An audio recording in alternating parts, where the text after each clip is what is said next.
This lighting is terrible. Hold on.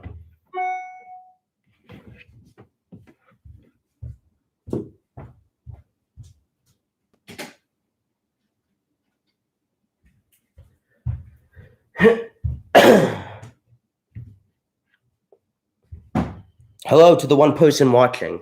Thank you for watching this live stream that's going to completely waste your day. Whoa, this lighting is terrible. Let me fix this. Maybe if I move here. That's better.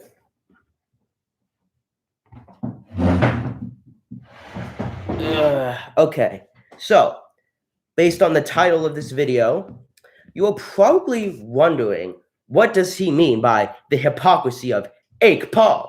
Well, let me explain. So if you guys aren't subscribed, or you're not liking, or you're not commenting, then you need to be doing those things. Now, there are two big things that I want to talk about with Jake Paul. The New York Times article on him, which is interviews with a bunch of his different employees, former. And then I want to go over the interview he did with Ariel Winter, I think, who's like a sports guy. And I just kind of wanted to point out, I guess the hypocrisy part is more with Ariel, whereas the New York Times article is more just Jake being a complete piece of human garbage. Well, not human garbage, but like, you know, him not being the greatest. This looks so dirty, though. I mean, I'm sorry I'm wasting your time, but this looks very dirty. I don't know what to do. Maybe if I move over here, would it be better? No, it'd still be the same. Well, this is what we're gonna have to deal with. Sorry for the terrible quality, but you can skip this part. So, with Jake Paul, there was a New York Times article that came out against him, which basically was a bunch of former I'm sick if you couldn't tell. Well, basically some Team 10 members, former Team 10 members, basically described their experiences at Jake Paul's house. And in this New York Times article, they kind of go over what we already knew, and that Jake is a money-hungry narcissist. Now, what is a narcissist? Let's look, because some of you might not know what that means. Narcissist. So, a narcissist is a disorder in which a person has an inflated sense of self-importance. And it is more commonly found in men. Symptoms include an excessive need for admiration, disregard for other people's feelings, an inability to handle any criticism, and a sense of entitlement. Who does this sound like? This guy. Hey, Nappy, what's up? That's what that sounds like. I mean, is it not true? Jake takes criticism so poorly, and where is it? And he has a huge sense of entitlement when it comes to a lot of different things. He takes himself so seriously, and he always has to have admiration, and he always has to be the center of attention. And in this, and he's also money hungry. So in this New York, I can't say New York. In this article, they say that everyone would benefit from getting money, to promotion, to whatever, to being like super successful. But no one benefited more than Jake Paul. And so they go over the arrangement, which was, you know, we already kind of know what that was. You live there, you give Jake a percentage of your money, and he owns you in a contract for a little bit. So AJ Mitchell talked about his experience with Jake, and basically the beginning was great, and his family wasn't really liking it. But anyways, he talks about the arrangements, and he says, Each of the influencers could live in the Team 10 house for free if they agreed to produce regular content for social media, which Paul would monetize and participate in brand deals. According to several former House members, Mr. Paul could take 10 to 20% of your ad revenue for up to 5 years, even if you left. At the time, it sounded like a good deal. Mr. Paul would help them become stars. And when AJ Mitchell arrived, he didn't even have a bedroom. He didn't even have a house. And, sorry, my nose is really runny. So that's basically, we already knew this. And then he talks about how, basically Jake's pranks were real. And in Shane Dawson's doc, when he interviewed Nick Crumpton from England Is My City, man, Nick said that a lot of the pranks were fake. Sorry, hold on. Oh, there we go. Sorry, my neck was stiff. So Nick was like, all these pranks, they're fake. They're not actually real. But here's the thing. This article says that some of those pranks were in fact real, were in fact not planned and quote unquote staged, but were actually like legitimate, and it caused a lot of inconvenience in their lives. And so that was something that I just wanted to point out. Who's the other guy in the live? I have no idea.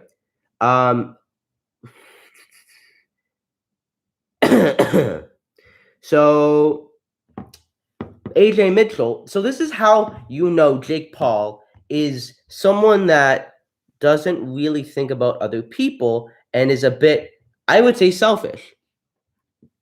So AJ Mitchell does music, and he said that when he came home one day, he discovered his keyboard was broken. Mr. Paul told him it had been thrown in the pool for a video. And let's be clear, this guy had one piano, one thing for his passion, and Jake just threw it away. I mean, again, we all know this, but I wanted to reiterate it because I feel like a lot of people at my age don't read the Times, and they don't know about this article because people don't like to read in our generation. Followers were the primary currency of the Team 10 house. If you got tagged in one of Jake's YouTube videos, you could get 50,000 followers. However, Jake would use that to manipulate anyone. Jake would use that to manipulate everyone. If anyone didn't do what Jake wanted, he'd tell everyone else in the house not to tag them. Jake had a monopoly. And he decided who got famous. Jake Paul is good. No, he's not. But that don't slander Jake. Well, listen, Emerald 716. I'm reading an expose that the New York Times did, which really shows how much of a poor character he is. When Team 10 formed, Mr. Paul set up and controlled business email accounts for each member to solicitate opportunities. Mr. Mitchell said he was not aware of these opportunities that he was being pitched for or was coming in. In the 14 months he spent as part of the group, he said he was paid directly for 2 brand deals, but never received payment from Team 10.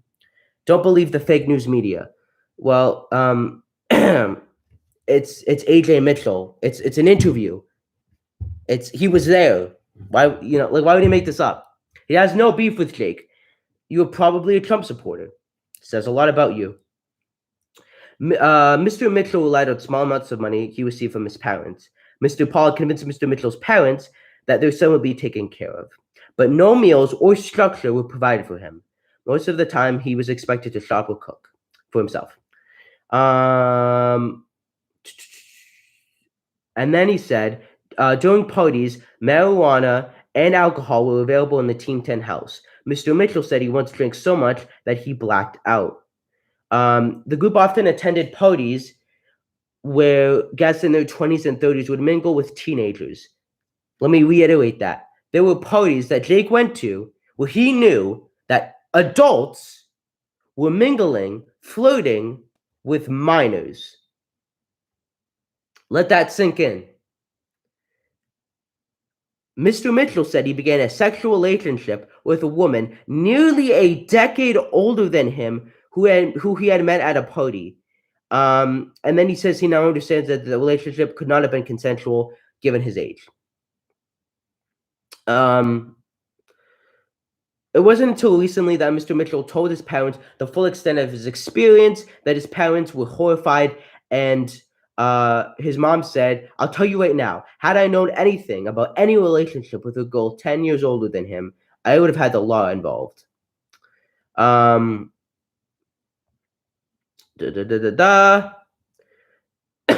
then they go to talk about the Alyssa Violet situation and the Martinez twins, but we kind of all know about that.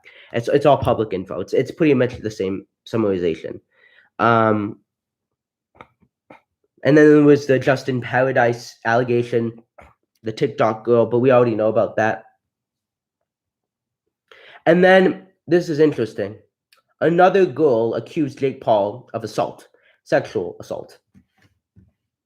Rayleigh Lowley, 21, a model and actress who was working with Paul when she was 17, said he often called her jailbait and commented on her appearance. She said that one evening, late in 2017, after filming a video, Mr. Paul groped her. She forcefully told him to stop, and he ran out of the room. She quit after the incident.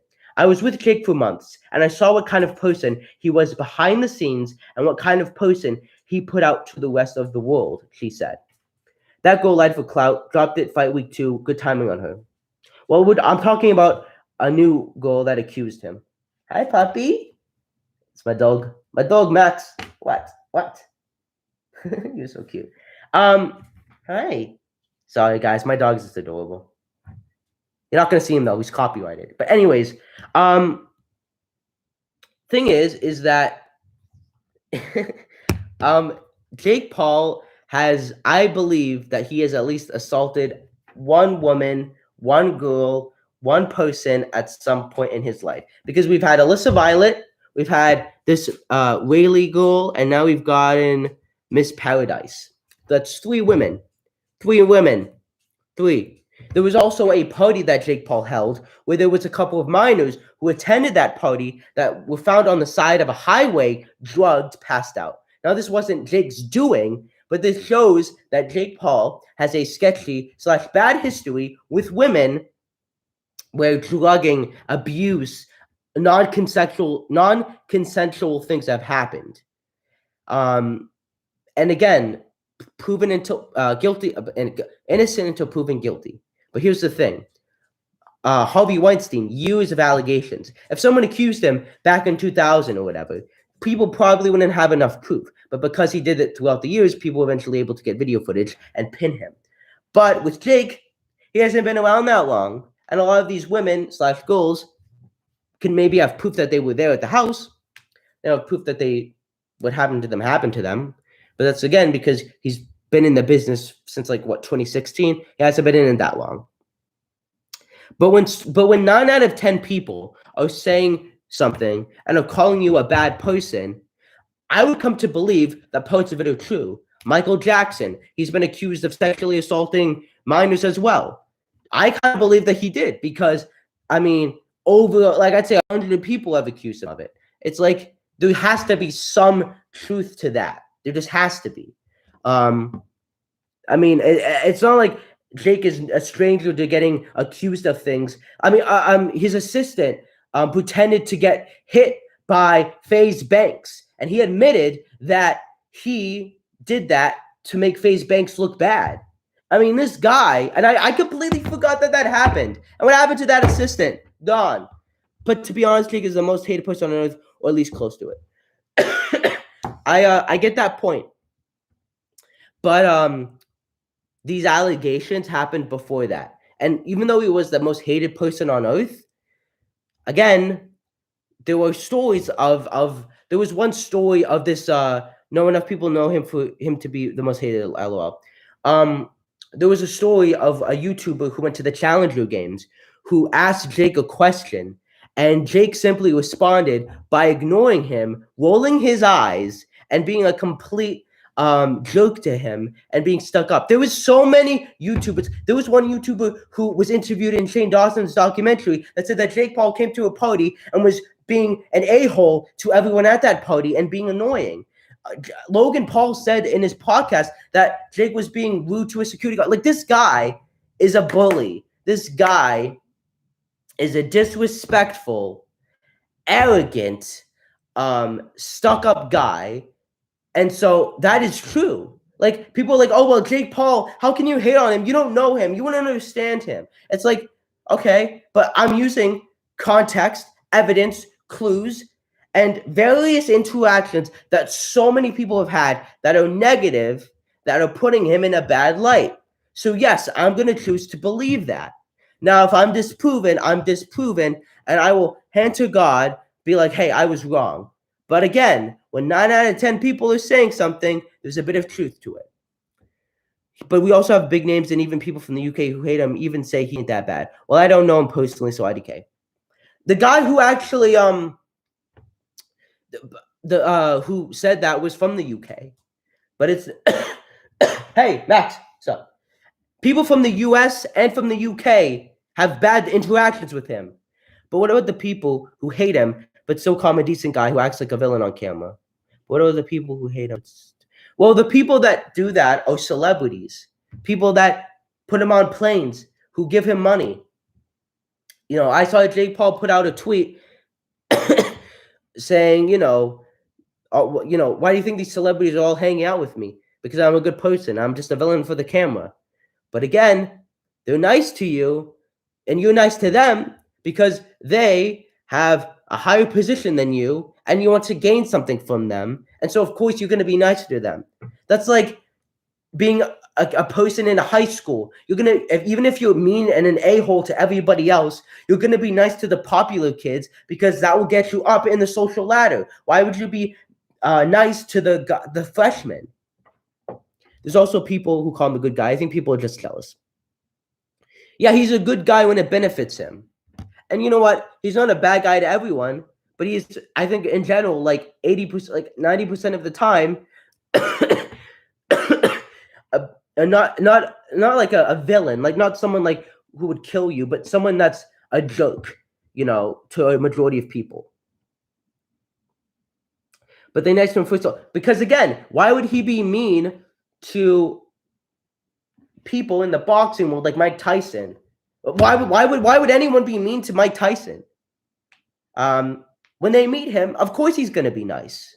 But if Jake was interacting with a YouTuber with less than 1 million or 1 million subscribers, why would he be nice to them? Why would he do that? Where would it get him in life? But what about Masvidal? I mean, Masvidal, again, Jake has something to gain from being friends with Masvidal. And it was promoting for the fight. Anyways, going back to this article. In the business and entertainment worlds, the name Jake Paul continues to have clout. In March, Paul announced he was starting a new venture fund. Already powerful figures in Silicon Valley have agreed to contribute money. These older investors come in who have no idea about social media, and they say he's got a lot of followers. From their perspective, it's success, Mr. Mitchell says. The real story is Jake should not be getting any money from investors from the things he's done in the past. Fighting has helped make Jake Paul a lot richer. When YouTubers like David Dobrik and James Charles have faced financial fallout after accusations of misconduct, Mr. Paul has yet to see such consequences. If Jake's sponsors and investors don't hold him accountable, then why would he change any of his actions, Miss Paradise said. And that is very true. That is very true. Jake Paul will not change because, again, he has never faced any real repercussions from anything he's done. That's why Logan changed, because he lost his YouTube Red deal. He lost his money. He had to actually change. Sometimes with these males, you have to actually affect them hard enough for them to actually change, because they won't do it on them by themselves.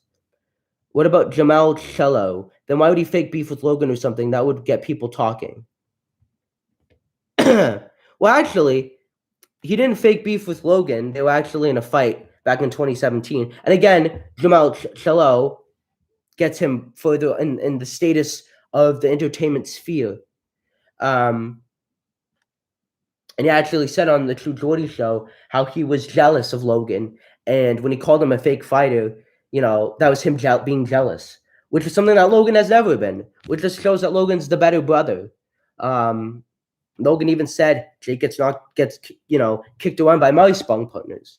But anyways, that was a New York Times article, and that was mainly just a further validity of Jake's character, how shady he is with his business deals, how, again, his history with women isn't great, and you should read the article and have a bit of, after you know everything about Jake, I think that you wouldn't be so surprised if these things were true, and it's not that you have to believe it, but you should definitely take it into consideration. I believe it. Because unlike the rest of them, Jake's just embraced it, which causes him getting more views, which sponsors do not mind. Which sponsors do not mind. I don't see it as being nice for benefit. He just not talking to people who are nice. It's a common way. No, I mean, I have to disagree, man. I have to disagree. All the various stories where people just have like interactions at parties with him, they're nice to him. He's the one that's being rude. He is just being nice for benefit. That is Jake. Logan is like, okay, there's obviously not everyone's going to have a positive experience with everyone else, with everybody. But there was way more negative stories that people have with Jake than they have with Logan. Hold on, I'm going to get a drink because I'm sick.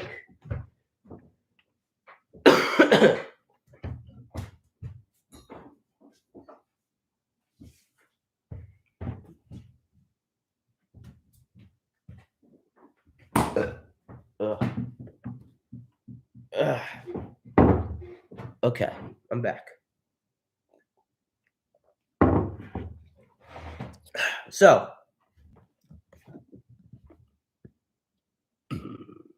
sorry, I have bad acid reflex. So going on to the Ariel Heli window show. This guy. This guy. So he did an interview with Ariel, and there was something really funny that I wanted to address. And so basically, some girl a while ago made up some girl a while ago made up some story in detail about Logan Paul walking on a date. People believe that they were targeted because they were big names. Well, I mean, first of all, I know what you're referring to. Logan addressed it on the podcast. But again, that would be harder to believe because Logan doesn't have a bad history with women. And, with the girl that accused Jake, there was proof with both girls that they were at the house. They were at Jake Paul's house. That girl that accused Logan of walking in on the date had no proof. There was no receipts. And again, Logan is a very different character and a different history than Jake's. If you know somebody that steals all the time and they were accused of killing somebody, their past doesn't confirm that they killed somebody, but it makes that killing make it seem like not an impossibility, like something that's not coming out of left field.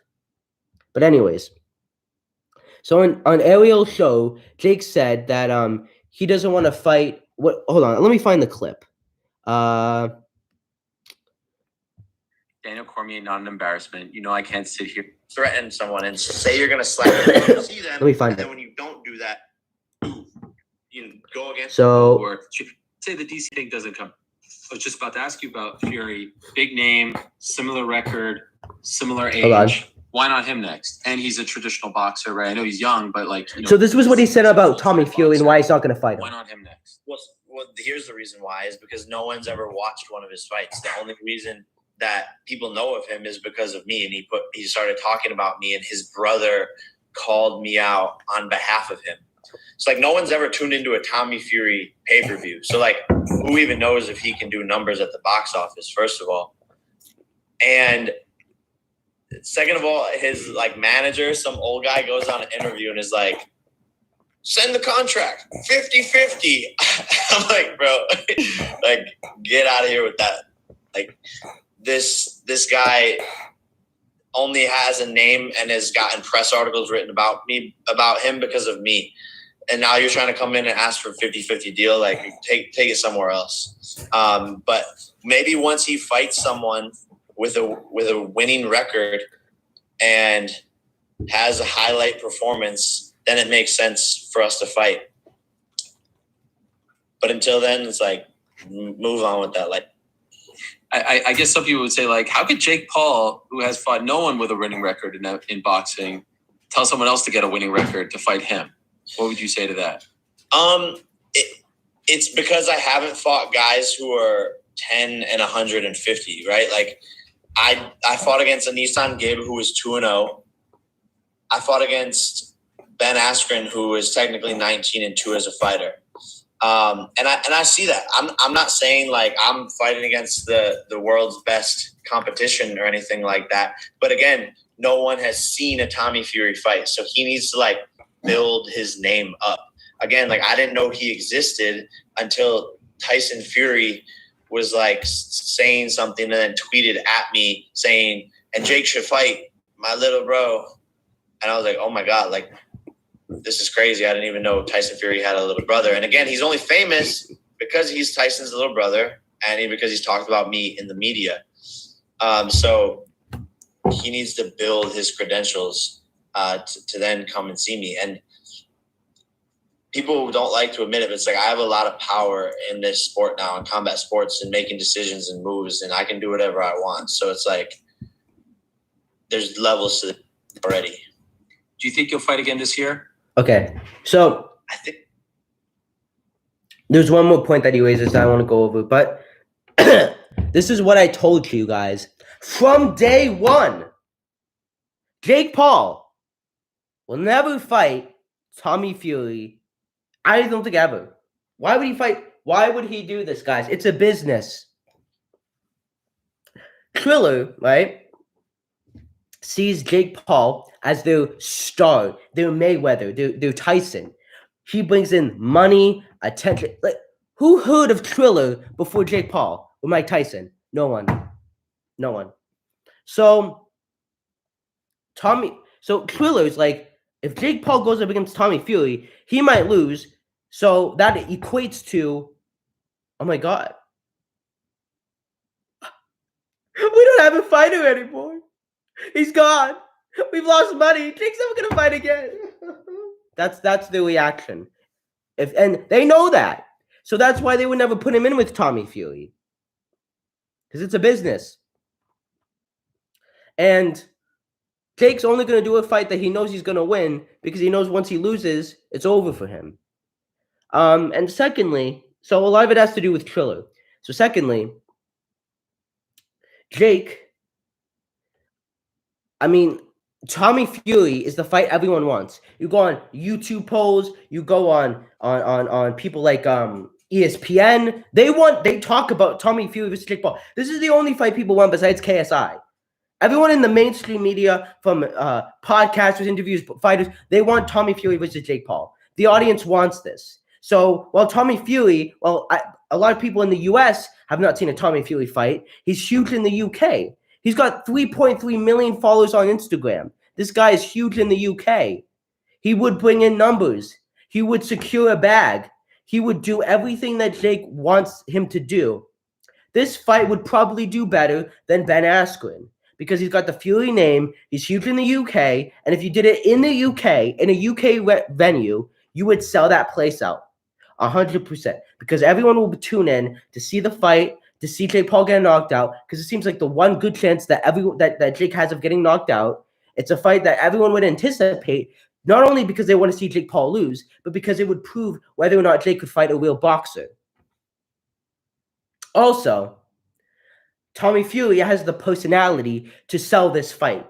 You know, Nate Robinson didn't sell his fight with Jake, and you know, and it happened, and I think Jake's big excuse right now is it comes down to numbers, and Tommy hasn't secured a good win, or he's only fought these guys that have 2 wins and 108 losses, and that's a fair point. But if I'm being honest, Tommy Fury's opponents have looked better than Ben, than Nate, than Gib. And while Tommy has not faced anyone good, he's boxed longer than Jake. He's training and works with Tommy Fury and with Tyson, with Tyson's father. He would do well. Tommy Fury is not here. He's here compared to Jake. He's above YouTube level, but he's not like God level like Mayweather is to Logan. And so it makes sense. Both have similar records. Both have similar fighting tomato cans. They would go skill for skill / Tommy would probably overskill him. But Jake doesn't want to do that because he knows he's not at that level. But yet he will continue to have that loud mouth and say, oh, but I can fight Conor now. But I have the skill to beat Nate Diaz. Oh, but I can do this. Oh, but I'm knocking out pros. Oh, but BJ Floyd is saying, yeah, Jake has the skill and the power to KO Conor. What a hypocritical statement to make. I can beat Conor, but I can't beat Tommy? How dumb do some people have to be? How much of a hypocrite do you have to be? I don't know. I genuinely don't know.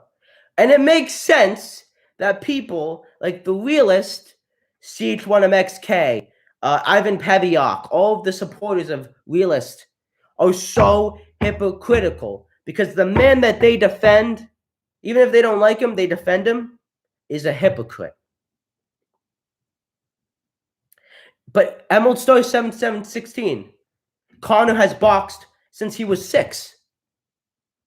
He's boxed Floyd Mayweather. He boxed. The reason why he lost the fight, his last fight, was because he was boxing too much.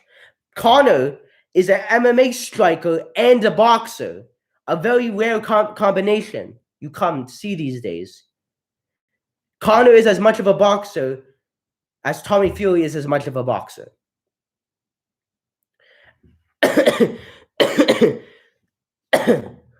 And listen. If Jake wants to admit to this strategy, then he should do that. But don't go running off. Jake is someone who talks a big talk but won't back it up. Give the people what they want. Jake Paul criticizes, and people in MMA criticize boxing because the promoters aren't giving us the fights we want. And these YouTubers and these MMA guys, we're getting the best versus the best. Logan versus KSI, the best versus the best. Biggest USA, biggest UK. They combine, they clash. Logan versus Floyd Mayweather. Best fighter versus semi-best YouTube fighter, but a big YouTuber nonetheless.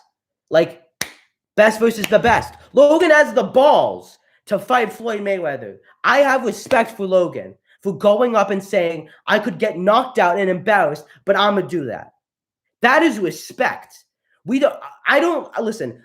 a boxing fan, I like seeing the best of the best. I don't like wasting my time. I don't like doing that. I don't like cherry picks. I don't like carrying out like it's no. If you're going to talk a big talk like Logan and Jake and KSI do, you have to back it up and fight the best of the best at your skill level that you're comfortable with. But not someone that you know is beneath you, like Ben Askren and Nate Robinson. Someone like Jake Paul should not be fighting somebody that's never stepped foot and had a boxing fight. Not that, like Nate Robinson boxed, but he never had a boxing fight. Ben Askren was a mixed martial artist, and he had boxed before, but he was never in a boxing fight. Jake versus Gib, he talked, and so many people said he would lose. Well, that was on the YouTube level. And that's completely different from him saying, oh, I have the skill level, the power to beat Conor. I'm knocking out pros. I'm at this level that is above all YouTubers. I'm the next Mayweather and the next Ali when it comes to skill level. But yet he's gonna fight MMA guys and people who've never boxed before instead of the fight that would actually prove his worth and would back up everything he's saying. And Tommy Fury. He needs to fight Tommy Fury now, but he's not going to. He'll wait until he's ready, but you're giving Tommy more time to train. You're giving Tommy more time to get better. And again, I'm not going to give him credit. I'm not going to respect him for cherry picking and running away from the fight that everyone wants. He did that with KSI. KSI, that was versus Jake Paul back in 2018. That's the fight everyone wanted, the challenging fight. He ran away from that. He fought Deji. After he knocked out Nate Robinson, everyone wanted Dylan Moran. Because again, Dylan Moran made sense. Conor said that he was an amazing Irish prospect. And Conor said that Dylan gave Conor a hard time in the ring. So imagine if you, Jake Paul, knocked out the guy that gave Conor a tough time. You get that fight now. You get that fight this year. It makes sense storyline-wise.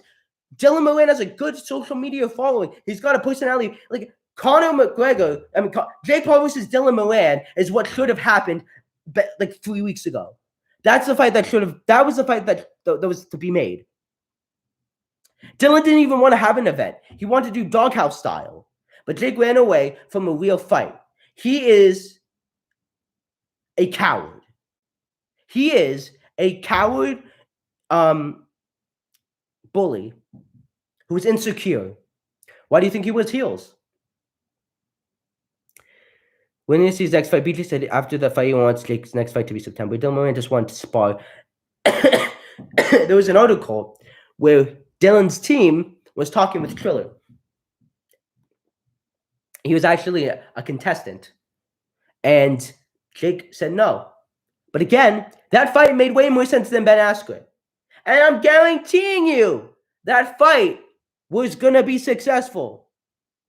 If you have somebody that's challenged but that doesn't have a name, it's still going to do well. Because we're at that point where, as people that watch Jake Paul, we want to see him fight someone challenging.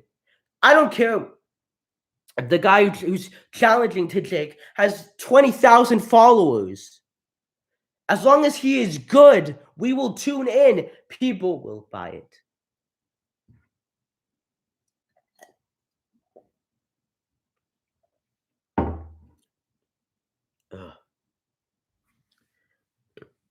And now, Tommy Fury's the fight that people want.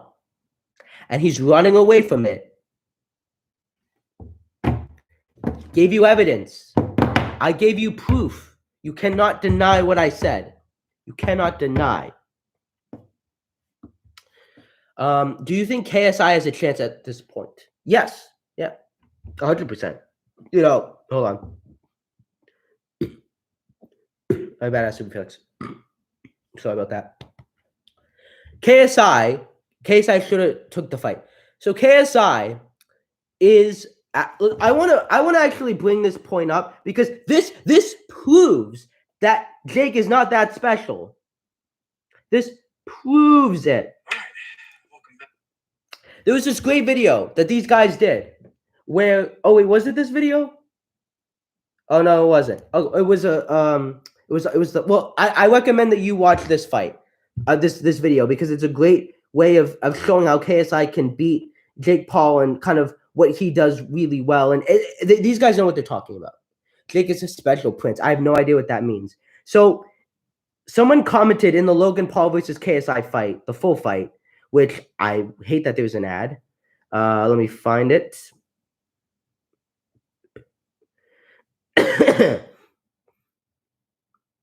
So just bear with me here, guys, because there's an ad.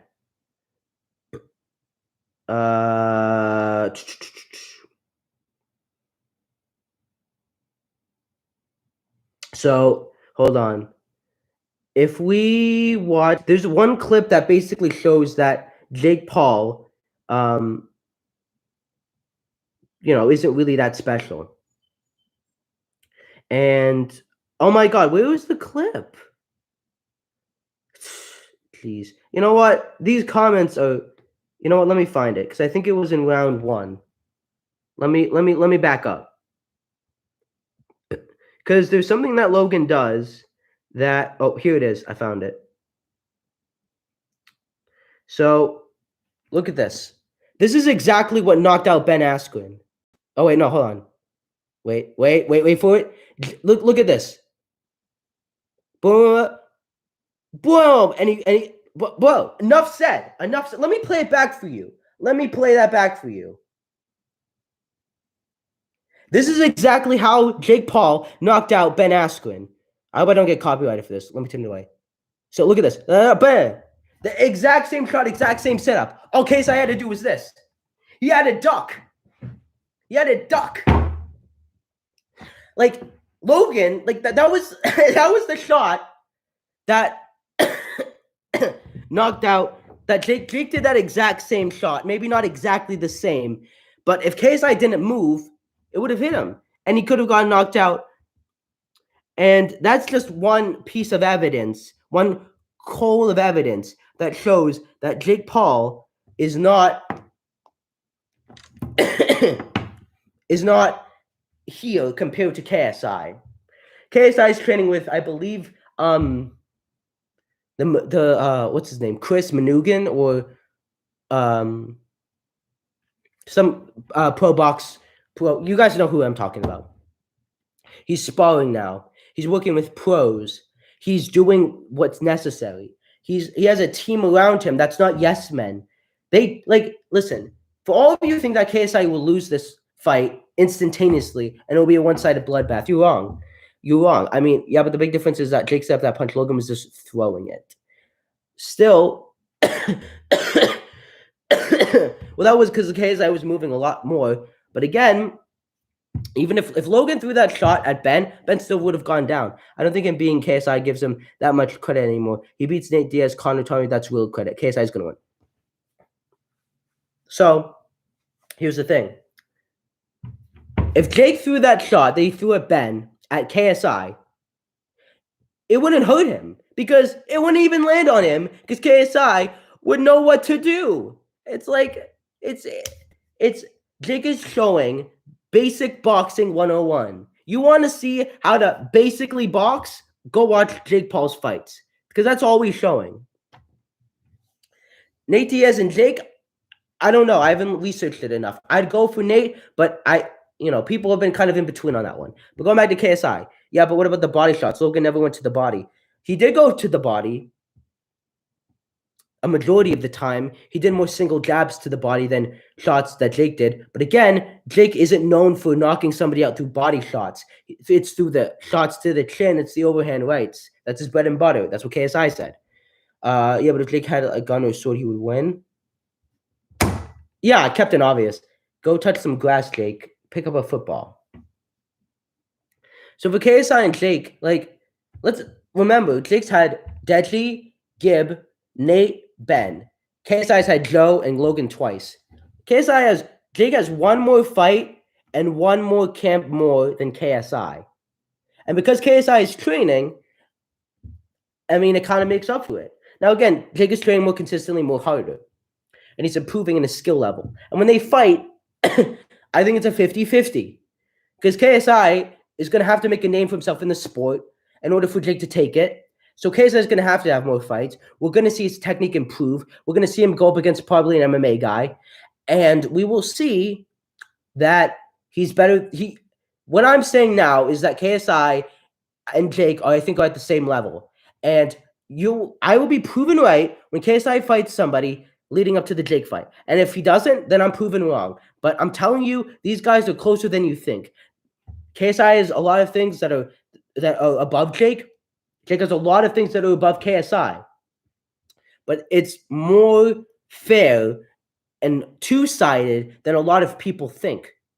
Because to the casual, it's like, well, Jake just knocked out somebody that has an iron chin. How can he knock out KSI? KSI is trained to deal with getting hit hard. KSI's have been hit hard. KSI's boxing. It's like MMA and boxing are so similar and yet so different. Who's Joe? Too bad KSI got tulips. Is KSI the next Conor McGregor? No, he's not.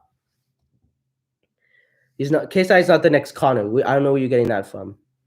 But again, going back to what I'm saying, Jake, a lot of what Jake does is basic.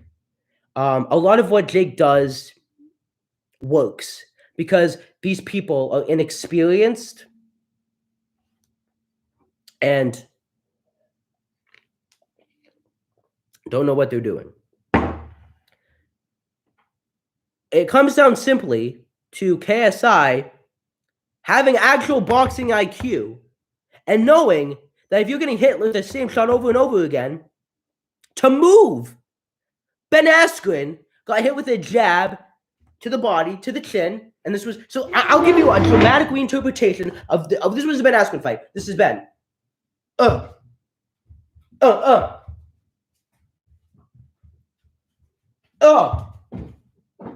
was Ben Askren.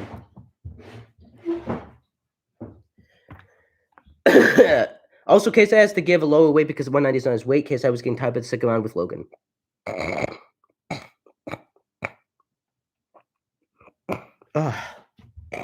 Sorry, guys. Well, yeah, I think Jake is KSI does steroids and drinks G-Fuel so he wins easily. I don't understand that. That's not true. Yeah, but KSI and Jake are similar in weight than Logan, so it won't be he probably won't be 190. Can he just kick back? Fletcher, I don't know if you understand boxing. But anyways, I want to actually, you know what? I'm going to actually show that video that these two guys did. He had both sides open for that overhand right. And speaking of overhand rights, that's that's not exactly what happened in the Ben Askren. Ben Askren did get caught with an overhand right. Like Ben Askren wasn't as. Hold on. While he's on that back foot, he can step back and they'll come forward. Yeah. And he can catch him with that jab. Yeah, he's more of like a reactor. So what these guys are saying, right, is that Nate, Gibb, and I guess Ben came forward with pressure, and Jake was able to come to them. Jake is, why he's so successful on the back foot is because he's not like initiating. The other people are. So they said for KSI to beat Jake, he needs to make Jake come to him and make him uncomfortable and make him be the one that isn't always coming forward. But you know what? I don't even know what I'm saying. Hold on. Let me. I don't even remember what they're saying. Breaking his ego and just being normal. And he's gonna get flustered, upset, and it's a good point because he said he's never been knocked down. He's never been knocked down or hurt probably in his training camps. Wait, is my mic mute? Wait, is my mic muted? Someone tell me. Is my mic muted? Yeah, I can't hear you. Can you hear me now? Yeah, I did even why this is stupid.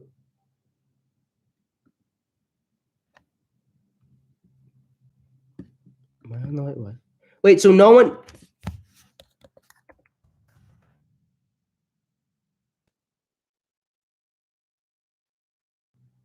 Okay, so Alex, you can hear me?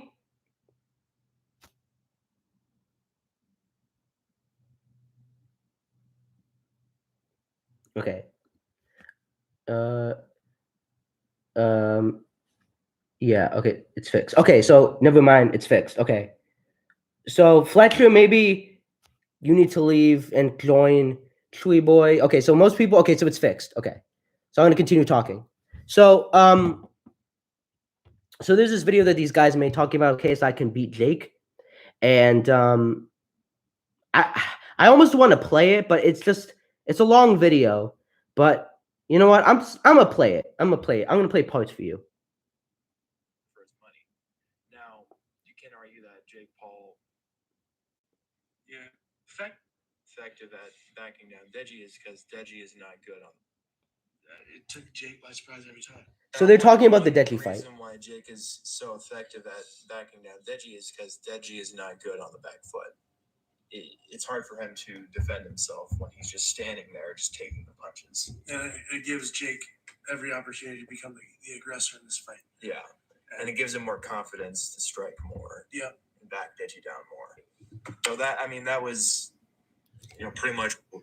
Gibb just did such a bad job at trying to get inside. It was just so garbage. Like his method of ducking a lot, and just his balance was not there when he was trying to duck a lot. So if he got like clipped, he would just start to fall backwards. Yeah, he was doing too much and too little. Yeah. His stance was way too wide. Mm-hmm. He had it was way over his shoulder, like the width of his shoulders. I mean, he's gonna get bopped. He's gonna get hit a couple times. He fell and got TKO'd or knocked out or whatever. Yep. So before we continue on with that, with this video, that's a big point I want to make. KSI is not going to let Jake constantly dominate him and be like Deji and not be able to take punches. And he's not going to be like Gib, where his stance is so wide that he doesn't generate any power from his legs. And so you can apply pressure, but if you're not hurting somebody, you're not making them respect your power and feel it, they're going to just come forward and do whatever they want. That's why Logan was so afraid of KSI, because he respected that right hand and he feared it.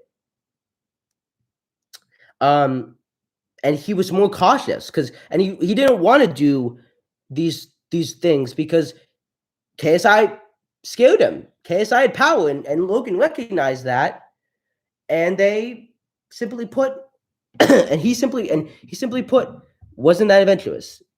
Jake also is being shaped like BJ Floyd, which is a counterpuncher. So for KSI to make Jake come forward, it's hard to do that. It's most likely going to be the other way around. So for KSI to make Jake come forward, it's hard to do that. Yeah, hold on. I don't know if I might have butchered their words. So let's go to the Nate fight. Nate Robinson fight. One thing that I noticed here is when Nate would charge Jake, he's pretty good at shuffling his feet and getting back on the back foot. He wouldn't let him get inside. If you watch here, Jake is super talented on that back foot. That's literally how he's won the majority of his fights, is on that back foot. Is because his opponents are shorter than him. Yep. And they want to become the aggressor with that short reach. Yeah. So while he's on that back foot, he can step back and they'll come forward. Yeah. And he can catch him with that jab. Yeah, he's more of like a reactor fighter. He reacts to what they're giving him instead of going out and taking it like a Mike Tyson type. And it's worked, but I mean, you don't really have to do much when you're doing stuff like that. Mm-hmm. Yeah. That's a good point. Jake, I say this constantly, benefits from shorter people. And he benefits from them, like Gibbon and Nate, coming at him. But again, with Nate, it was very easy, and he didn't have to do much because Nate was just going like this, like with his head. So Jake didn't have to do that much. And again, I think he's good on the back foot. But again, it's very easy to do that when your opponent is so trash. And when you don't have to worry that this guy is way bigger than you or is hurting you. Because again, if Nate Robinson hit Jake and it was hard, he wouldn't be so like, okay, let's go and get more in and let's get close to Nate. Because again, he doesn't respect his power. Like Nate, Gibbon, Ben, Deji, none of these guys had enough power. KSI is proven to have power. Tommy Fury has been proven to have, but KSI and Tommy Fury both have really good power. And again, it's a lot easier to get adventurous and go out and do stuff when you don't respect the other man's power and you don't feel it and you're not cautious of it. And Jake's never been hit hard in a fight. And that's really bad for him because if he gets hit hard against Conor McGregor and he folds up and he just gets KO'd, like it's going to look bad for him. So that's why I don't like his strategy. But anyways, but KSI has a shorter reach as well, as a little shorter than Jake. So Jake and KSI are pretty much the same height. It's like neck and neck. I bet Ghost could beat Jake Paul because it would be so scary and Jake would want to leave. Facts. See. He's with the shuffle and he's charging him. He sees an opening, just overhand right. Yeah, you saw Nate. He was like this, stepping forward to that punch. Hand was down here. He had both sides open for that overhand right. And speaking of overhand rights, that's not exactly what happened in the Ben Askren fight, but Ben Askren did get caught with an overhand right. Like Ben Askren wasn't as aggressively like He wasn't as aggressive as Nate Robinson, but his defense and his speed was not there whatsoever. No, he His was. head movement wasn't there. No, he was definitely very stagnant in that fight, and like did not push forward, or did not be the aggressor. He didn't throw punches unless Jake threw a punch. Yeah, and like he got caught because his hands were down here, and Jake threw the jab, and then he came in with the other hand and caught him. Yep. He clipped him because his hands weren't up. He became the aggressor. He was forward on his front foot. Jake was on his back foot leaning back, and he slipped in. Okay, let's just. You want to watch? You want to see? So before we get into the Ben Askren fight, again, KSI. I mean, he has a bad habit in some of his sparring of coming forward and having his hands down. But if you clip KSI, boom, hands go up, and he's cautious and he's smart. He's got boxing IQ. So people are like, KSI fights like Gibb. He fights like Nate. No, he doesn't. KSI isn't doing this and leaving both of his cheeks open. You see his defense in the second fight. It was way better than in the first fight or in anything. I think his defense is something you have to be really good at when fighting Jake and Logan, especially Jake, and if you're coming forward with pressure. But if Jake clipped KSI with one shot, these go up and they're not coming down. And so listen, Jake's fought really good sparring guys.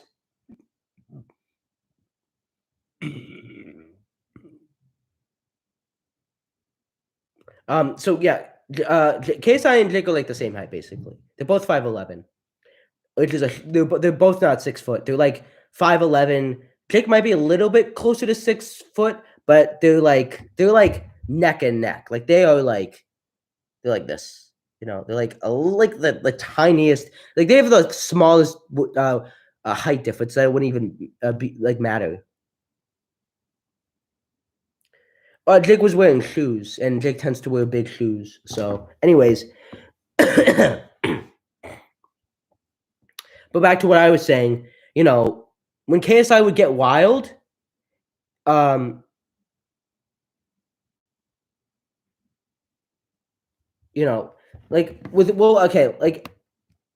think they're pretty similar in height, but with Ben Askren, Nate Robinson, Deadly, Jake had between 3 to 5 inches on these guys, probably more like 3-4 inches. Whereas with KSI, if he was 6 foot and KSI was 5'11", that would give him a 1 inch height difference. It wouldn't be that much. But with Ben Askren, he was like this. When JJ gets wild, he's like this. Like when he's like close up, when he's like further away, he goes like this.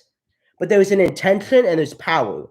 With Nate, with Gibb and Ben, there was no power from the foot and from the legs, and there was no intention. There was no power also, and there was no strategic calculation. With KSI, there is. Also, KSI is not going to fight Jake the way he fought Logan. His natural fighting style isn't wild. Like, listen, Jake fights with enough pro guys that I know Jake could KO KSI. Would I do it in the first round? No, but I think he could catch KSI and maybe get a little more advanced than him and outbox him. That's the way Jake would beat KSI, plain and simple. But again, I don't want to say that because when the fight gets announced, what we're all saying right now is going to be completely different. And I wish people would keep that in mind. It's like we don't know what new strengths or weaknesses we'll see from KSI.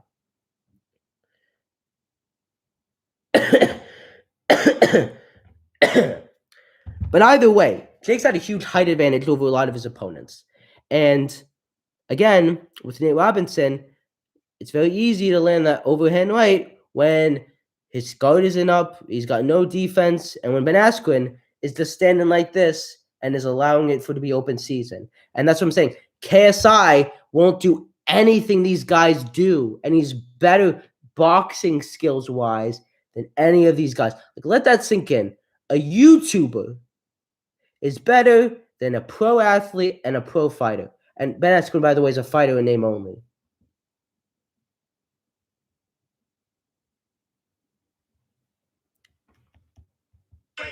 The thing with Ben Askren, though, he's announcers. So, and we're going to talk about how related than Nate Robinson. So we're going to talk about how JJ. So they talk about KSI and they say like the same thing I'm saying. So watch. Jake. Yeah. KSI, he was just ready to get in there swinging, but he's a little bit more calculated than Nate Robinson. He's wild. Don't get me wrong, but he's not as wild as Nate. But Logan was not like shuffling back on the back foot. He was trying to like charge him too, you know. So they were both clashing a bit. I feel like his jab is like if Ben Askren should have worked on his jab a bit more because it's fast, it's snappy, and it's calculated. And when he throws that jab, he's not standing straight up. He's ducking with the jab. Right. So if he counters and throws a punch, it's going over him, and it can set him up for a different shot. And here's the thing. I feel like, obviously, because Nate Robinson didn't do any sparring. If you're used to getting punched in the face, you're not going to go down as easily. But with Ben Askren, that was just such a strong overhand. But with something like this, you're not going to knock JJ down with something like that. But JJ has his hands up, unlike Ben, who had his hands down. He was vulnerable to that right hand. Yeah. Basic boxing 101, guys. Like I said. Okay. I think we've seen enough. So, how can JJ beat Jake Paul? I think Jake likes to be on the back foot, especially with an aggressor, and JJ's an aggressor. Yes. So I feel like if you corner Jake, because Jake has never actually gotten like hit with a good punch before. And you saw when JJ threw that haymaker and it connected with Logan's temple, dropped him. So he's got those are dangerous. Those overhead hooks are dangerous. So if JJ gets him on the ropes, or gets him in a corner, or gets him in some place where he's not comfortable, and starts getting right here, where he can't shuffle back on the back foot, right? Because he's trapped. Which, yeah, exactly. So JJ's got to run the ring. JJ's got to control the ring, keep him on the outside, and like if he gets to where he's comfortable, he's gonna sit here because that's what JJ does when he moves in on an opponent. He gets his hands up, like you should, and he's just gonna start throwing jabs, and he's gonna see an opening, and he's gonna go for the haymaker. Because you saw the beginning of the Ben Askren fight when Ben Askren was aggressive, he was just up in Jake's face. There was nothing Jake could do. But when the fight started to slow down a little bit, Jake was more comfortable. That's true. And Ben did get a couple good shots on Jake. Yes, that's what I'm saying. If JJ just starts aggressive and keeps that pace, Jake would be so flustered and he wouldn't know what to do. Because I guarantee you in his camps when he's sparring people, he's the aggressor at all times. And he's the one landing power shots to make him look good in camp. Right. And maybe it's not to make him look good in camp. Maybe it's just his opponents aren't, to his level, and his camp is getting him opponents that are maybe him, or maybe like, his level of boxing, or maybe a little less.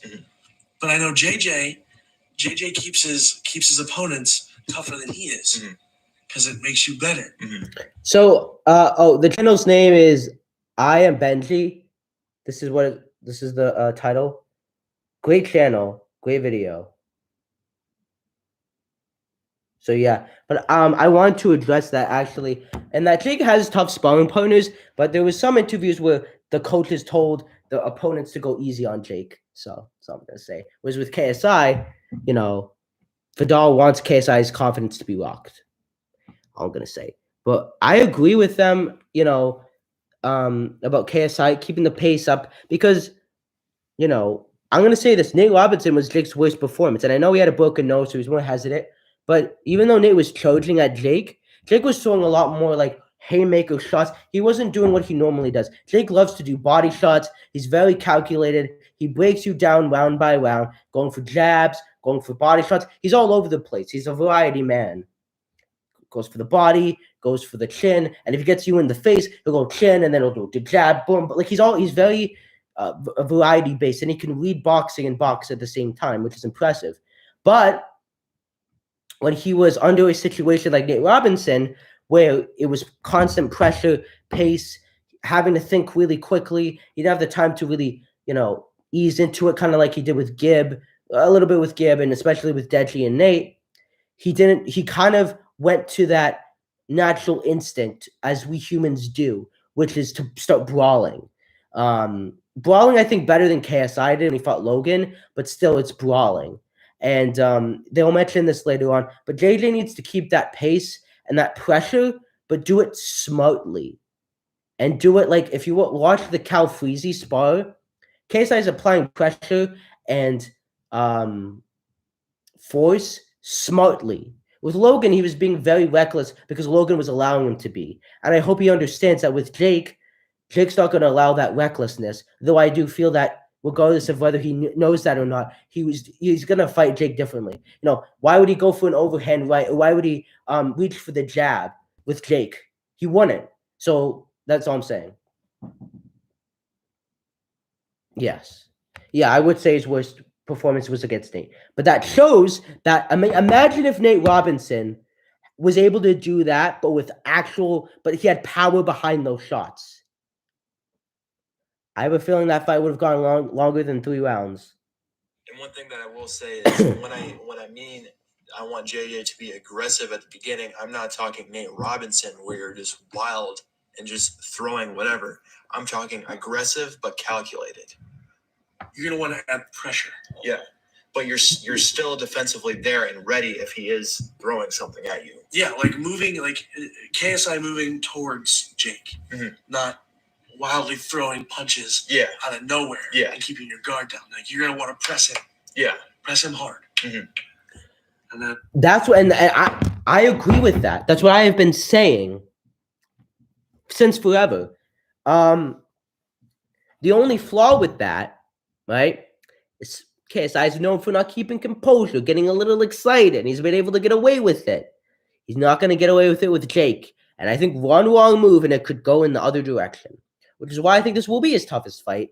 And I'm glad that he is training now and will have more fights so he can get that experience. Like I'm saying, KSI is smart. He's going to do as many things as he can to win. Doesn't mean he will, but he's going to do everything he can to try to win. Calculate, throw a couple jabs, a couple crosses, maybe some combos. Yeah.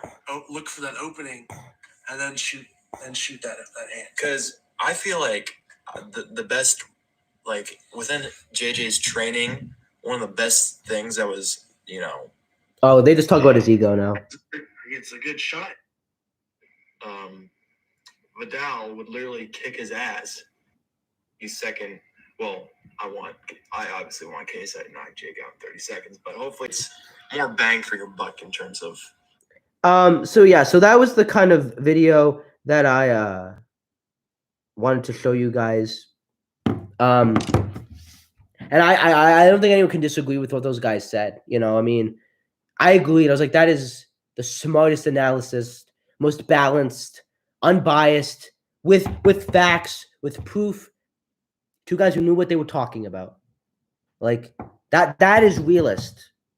That is realist. The actual realist. I just genuinely don't think he knows what he's talking about anything. But anyways, that's how JJ wins that fight, though. So I went on this whole tangent, but I kind of just wanted to talk about the New York Times article and the interview that Jake did. And Jake said in the interview, the Ariel interview, I don't want to bring it up again because I don't want to waste any more time. I'll just kind of butcher it and say I think he didn't want to fight, that UFC guy, MMA guy in an octagon or something or whatever. And he's like, why would I fight someone like some random guy off the street who's never boxed before? And then Ariel said, well, that's kind of been all your fights. And that's true. I mean, sad to say, like Deji never boxed before, but it was even, back then. But beyond Deji, Gibbet did have 2 wins, but they were in the amateur division. He was clearly below Jake, and with the perspective that we have now, we would see how much of a mismatch that was. And while Gibb had been in boxing fights, he had never been in a pro fight before, and neither had Jake. But I can guarantee you that Jake had actually been in the ringer with and had been trained with the 10-ounce gloves. And he also was training throughout the year preceding Deadly, whereas Gibb didn't have a boxing fight, he never fought. So with Deadly and Gibb, we can kind of give credit there. But with Ben and Nate both boxed before. One was a fighter, but they never had a boxing fight. They never sparred really, and they never. They had no winning records. These were, in a way, random guys that Jake pulled off the street to fight him. And I always like to say this: Jake has fought the past two guys, Nate Robinson and Ben Askren. They have these titles of athlete and fighter, but they have the skills of YouTubers. And so in that sense, Jake has never actually fought a real fighter. He's just continuing to fight YouTubers. And I say Ben Askren's a fighter in name only. He's a wrestler. He's not a fighter. Gibb has more experience than Jake, and Jake was forced into it, and KSI didn't even take that fight. Again, Gibb had more experience than Jake by like a year, and I mean, you can have more experience, but if the guy who you're facing is better than you, your experience means nothing. Like, I could be super experienced at doing YouTube, but if there's someone that can do it better than me, that person is better, regardless of my experience. Nappy, the channel, I'm gonna put the channel name in the chat. It was In terms of I'm NG. That's the channel name. KSI didn't paste the boxer neither though, but people kept saying Jake was ducking Big Gibber.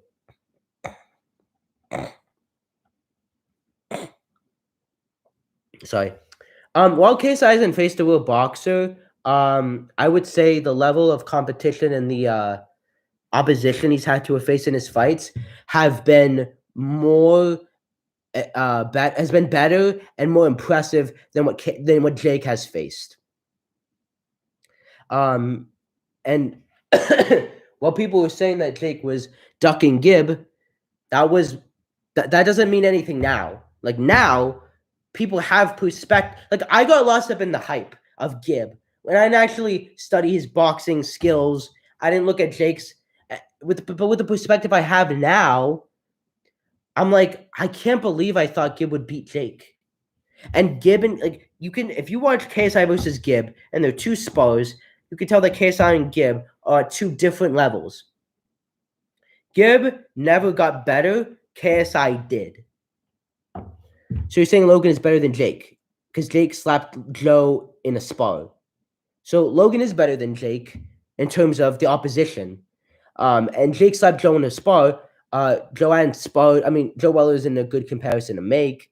I mean, because Joe is not really, he's someone that has been proven twice to been pushed around.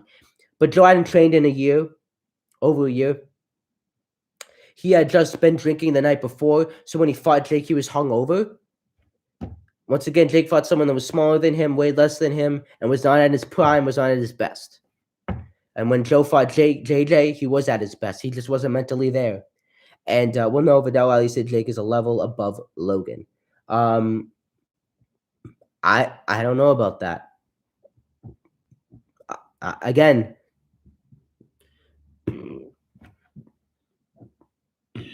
it's very easy to seem better than your brother when your opposition is so weak.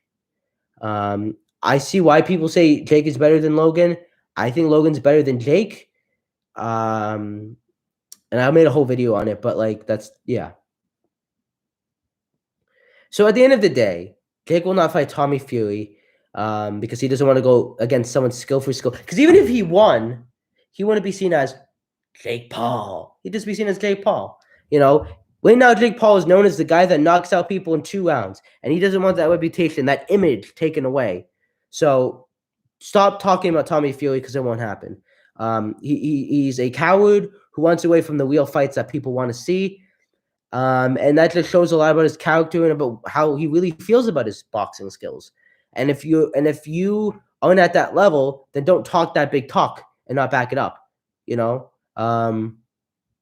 He's gonna fight MMA guys. His future is MMA. And the lowest hanging fruit of MMA and YouTubers and boxers.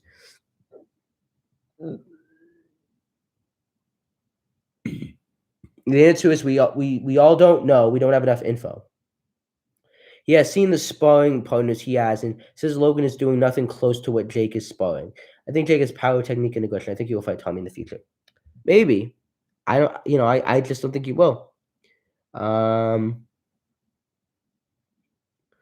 while we don't have enough information, him fighting Tommy would give us a ton of information. Like KSI went from Joe Weller to Logan Paul. Logan had never boxed before, but he was an athlete. He was an all-state wrestler, and he went skill for skill with KSI. We got a lot of information from those two fights. But again, it didn't. It made like your perception of KSI after he fought Joe Weller was a lot different to what your perception was after the Logan fight, because you saw KSI as lesser, and that's what Jake doesn't want to be seen as. Because people wouldn't see him as the king, the guy who has the technique.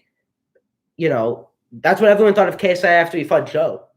But he actually had the balls to face somebody that he could have lost to.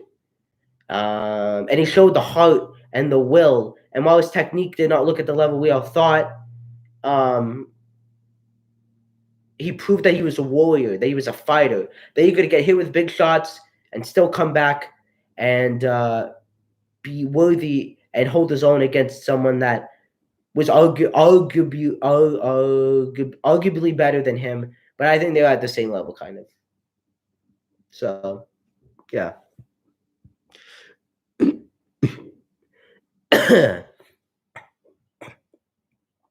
And that's pretty much all I got to say. I didn't mean for this video to go over an hour, but we're here. Mayweather versus Logan Paul is also happening. Excited for that. Obviously, Logan's going to lose, but again, I'd love for him to win. Bryce Hall versus Austin Mcphermon. We saw Bryce Hall's punching power, Austin McBroom's punching power. I personally don't think this will end in a knockout. It will go to the decision. Yeah, it's gonna be a weak fight, and I think again, Austin seemed like he was better than Bryce, and Taylor's power. I feel like it might win now because I don't think Taylor has the power, but he did knock out what's his name, Ryan Johnston, but Ryan has improved since then. But anyways, Jean Pascal is the sparring partner.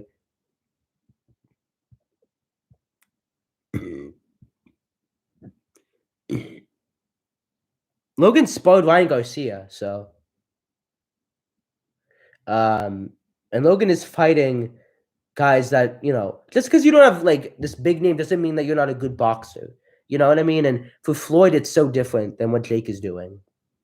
I'm excited for the YouTube card. I'm excited for all those fights. I'm more excited for that than the Jake fight. And we got Logan versus Mayweather, and then the next weekend we got the Social Gloves event. So I'm producing a lot of content on that. And I'm hoping to get my professional camera equipment, so you guys will see the quality of my videos go from here to like here. So, we've been going about for about almost 80 minutes. I can't believe that.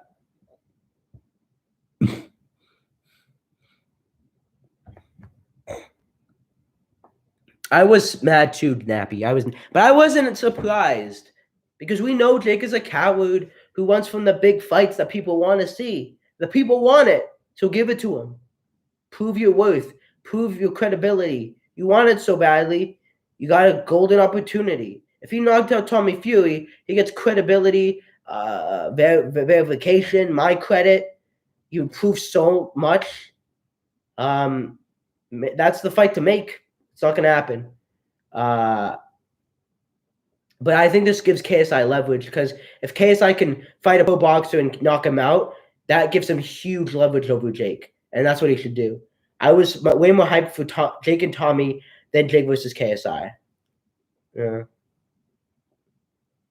But guys, he's going to fight Dylan Dennis next. His next two fights, MMA guys. Put $100 on it. You want to fight a pro boxer. And if he can't fight an MMA guy, he'll fight a YouTuber and get an easy knockout, or a celebrity. He'll fight a bowling guy. He'll fight a bowler with 29 bowling records. guy's a clown. But yeah, we got 7 views, 1 like. This was a great live stream, very successful. Great comments, great interactions, great opinions, great thoughts. And yeah, I think that's all I've got to say. I don't think he's gonna fight Dylan Dennis. He's ignoring him purposely. I don't know, man. I think Dylan Dennis is gonna happen next. It's all about fights that are close to Conor. So, and yeah.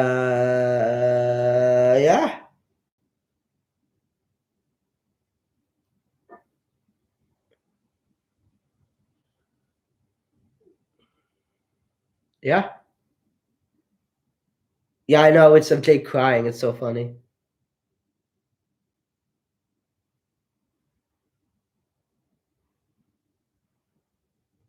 So,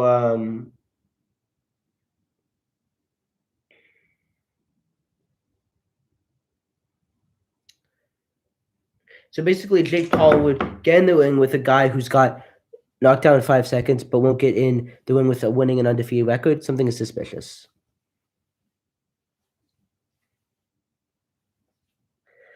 I think it was Ben Askren or Dennis, not Ben and Dennis. You know, a lot of people said that fight got stopped early, the Ben Askren fight, and because people say that's the way Ben walks.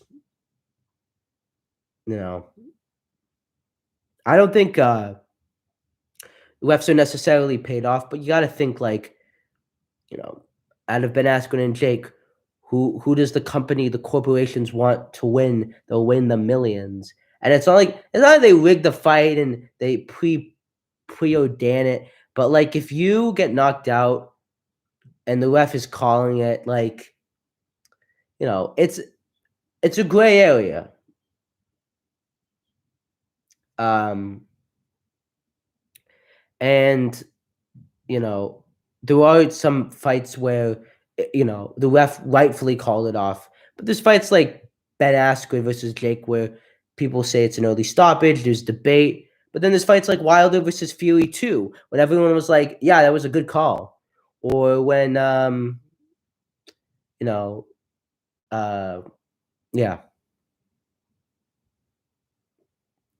Yeah, but that's kind of how Ben walks. It's like you let the man go down on his shield. And, as a guy, as a ref, if you know Ben Askren, like, you're going to give him the benefit of the doubt because he's a champion. If that was a YouTuber, it makes sense. But I mean, I see both perspectives.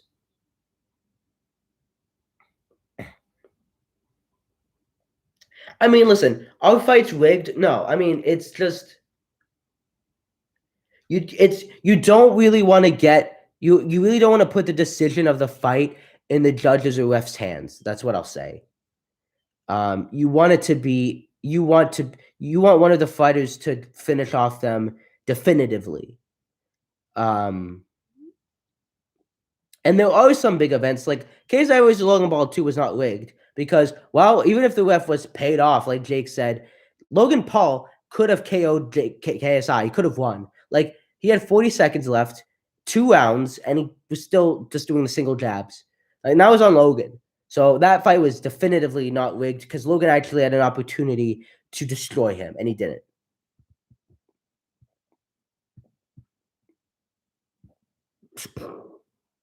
So, yeah.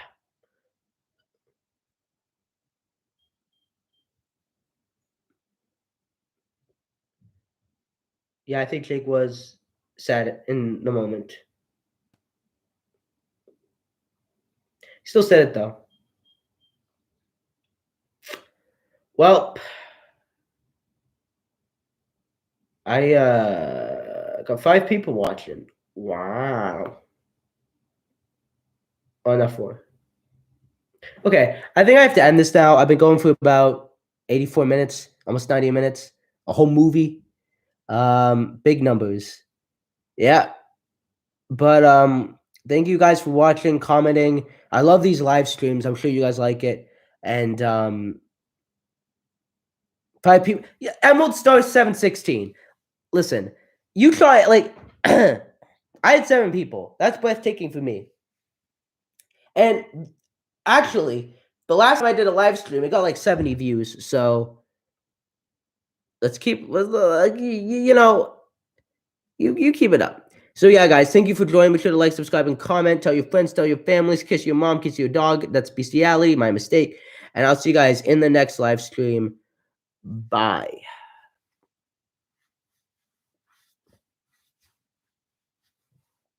People are still here. Guys, when I say bye, you're supposed to just leave. Okay, fine, I'll end it. Okay, thank you. Bye.